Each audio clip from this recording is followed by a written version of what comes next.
Yes. Look to her. Yeah. My first question. What is happening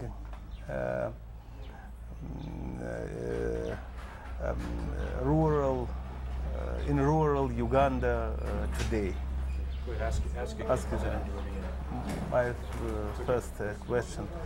What is happening in rural Uganda today?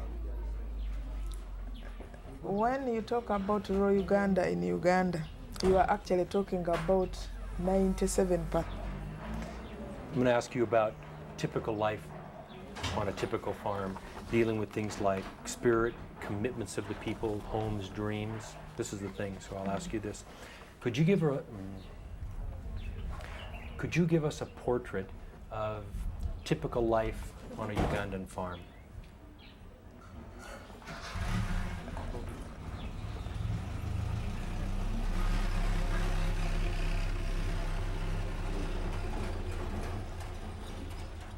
As far as Okay. Yes, question.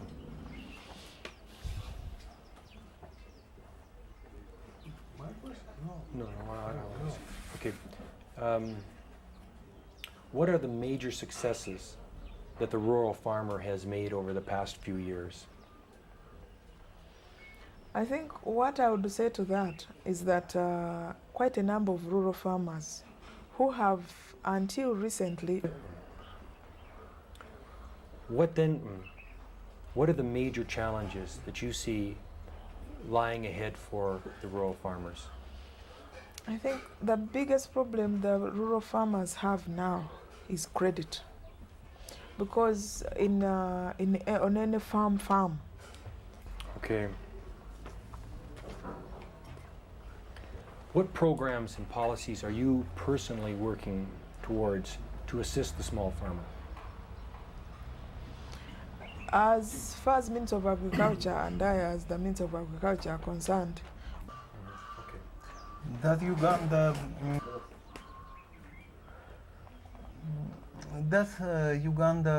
grow food to feed itself? Enough food.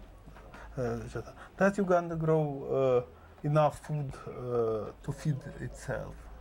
yes, Uganda actually grows more than enough food to feed itself. This has been proved true. For example, this year, as we speak, we have got only one county called GA County in Kotido. That is the only. If it does, No. Yeah, we wanted the same question. This question again. Same thing, and look at her. enough food.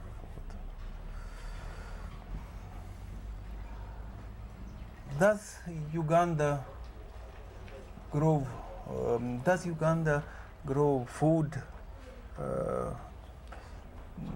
Does Uganda grow enough food to feed itself? Yes, Uganda grows enough food to feed itself. For 1989, for example, it is only GA County in Kotido. Okay. If this is true, why then does chronic hunger still exist in Uganda? You see, it is one thing having the food. It's quite another eating the food. What sometimes happens is that What do farmers need in order to end hunger? I think first and foremost, one of the things which is required by farmers, as I said earlier, is information. Because let's say this nutrition information should actually be disseminated, and we are trying to do that through our. What is the government's support with regards to the small farmer? As far as Uganda government is concerned, it actually depends on the small farmer. If anything, we normally say that the Ugandan farmer in general subsidizes government. Let me change teams. Yeah, okay. And I'm going to re-ask that question. Alexia. Okay.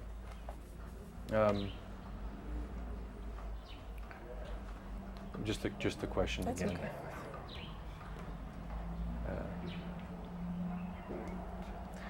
What is the government's commitment with regards to support for the small farmer? Okay. Does Uganda grow food enough? No. Does Uganda grow food enough? Food itself. To feed itself. No, it's. If anything, you did better last time. Yeah, try one more time, and if not, we have it okay. Mhm.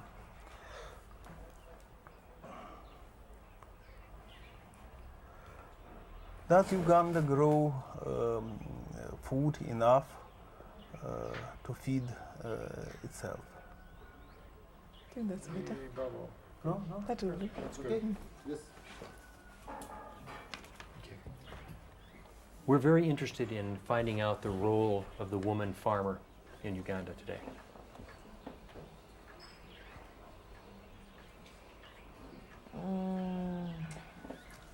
As far as Uganda is concerned, the biggest number of farmers are actually women. So, Uganda being an agriculture, be about 99% of the preparation of food is actually done by women. So, as far as Uganda is concerned, most of the farming is actually done by women. That is their role. As a woman yourself, perhaps you can tell me what. Do it again. As a woman yourself, perhaps you can tell me what the situation is that is faced by women farmers. The situation facing women farmers is actually not the best. Because first of all, the Uganda government still has to.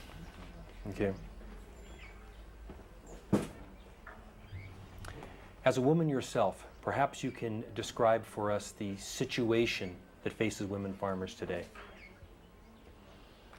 The situation which faces women farmers today is not actually the best, because as we speak now, the Uganda government still have to sort out the land tenancy policy. Because what happens is that most of the land in Uganda is owned by the men.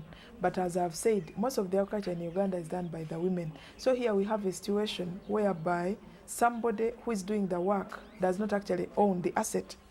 This has got its own negative effects. For example, you find that sometimes a woman will do a very good job, produce a lot of agriculture crops, but then when it comes to marketing, the man may actually demand to be the one to go and market.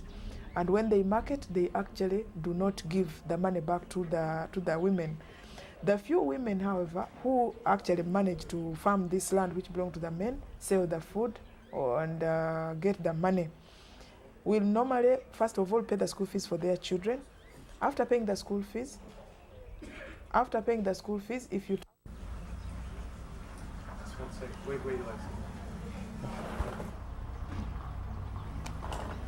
What can the woman of Uganda be proud of?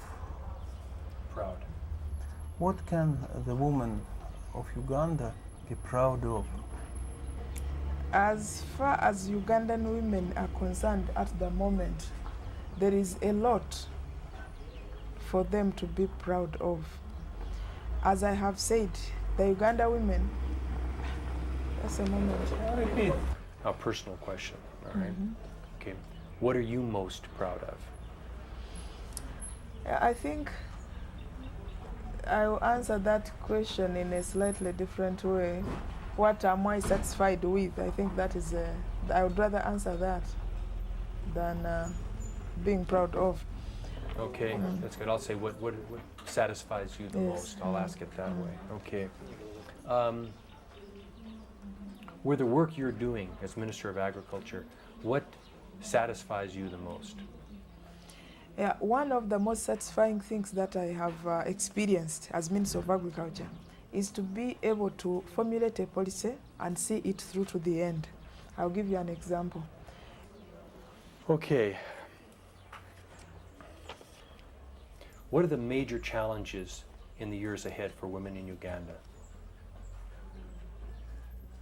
In years ahead for women in Uganda, What types of problems will women be facing in the future?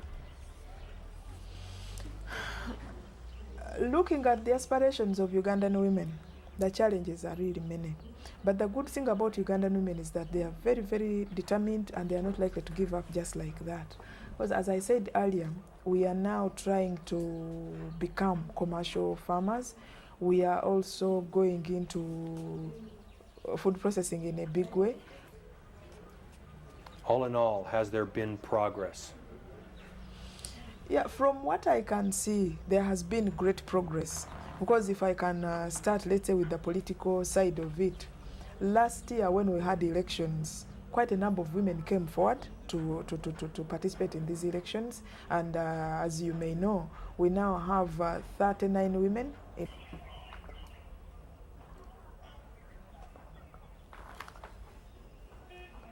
What can the world learn from the women of Africa? I think what the world can learn from the women of Africa is that, first of all, where there is a will, there is a way. Because the women of Africa are determined to live. Just a couple more now. I'm asking you a question, deals with our going to the field and to the trading centers and the villages and the farms. It's not on the list. I would like you to tell me what we should look for if we're trying to tell the story of the rural Ugandan farmer. In other words, things to look for. I'll ask you that question now. What should we look for if we're trying to tell, I'm not doing this well. Okay. What should we look for if we're to tell an accurate story about the rural farmer in this country? I think if you are to tell the real story about the rural farmer in this country, the best thing to do is actually go where the farmers are. Visit the farmer on his farm, look at his store. After that, visit the local trading area. My last question. Okay. Okay. Your very personal view, please, on the future of agriculture in Uganda. From what I have seen in 1989, the future of agriculture is very bright because for this year, most of our neighbors have actually declared famine and are looking for international assistance. Okay. Millions of people are going to see this program. Is there anything you would say to them? Okay, now what I mean by that is, from your position, is there anything you might have the rest of the world know about this country or about agriculture? Just any particular thing you might say to the individual viewer who might see this program, you to them? Yeah, I think right now, what I would like to say to any viewer of this program is that if, let's say, any country is interested in this job in 1986, Were you about this time, 1986, then I was a banker, and I can assure it was a much better job. the other one? I was a banker. You liked the other job better? Not liked it, but it was a better job? It was better paying, and I was more financially powerful to do the job. I really don't think it has a lot to do with my being a woman. But maybe the women are happy that their fellow woman is holding the job, and in any case, to an extent. But it also depends. If you are a woman and you deliver, by all means, they will be terribly inspired. So maybe it is some inspiration.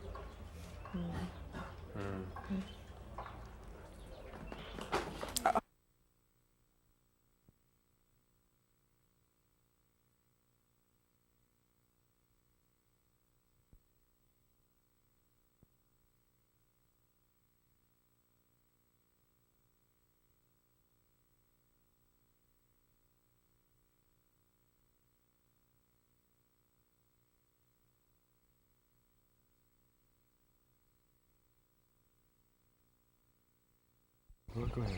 What do you want me to say? Well, I'll never know now because we have to carry on. Okay, like I said before, something has struck me when I come to this country, and being completely naive about it. Well, I don't know anything, and in a way that's a weakness. In another way, it's a strength, because something strikes me as not quite working, and that's the concept of aid. Is something being missed here in this country when it comes to how people give aid to Uganda and how aid is received. And I think I'd like you to tell me about, in your position and your involvement with aid programs, talk to me, if you will, about aid, what works, what doesn't work, what donor agencies need to be aware of, and what recipient agencies need to be aware of. I think it isn't Uganda in isolation from other developing countries. It is the concept of aid on the part of the donors and the concept of aid on the part of the countries which receive aid. Yeah, it's a good beginning.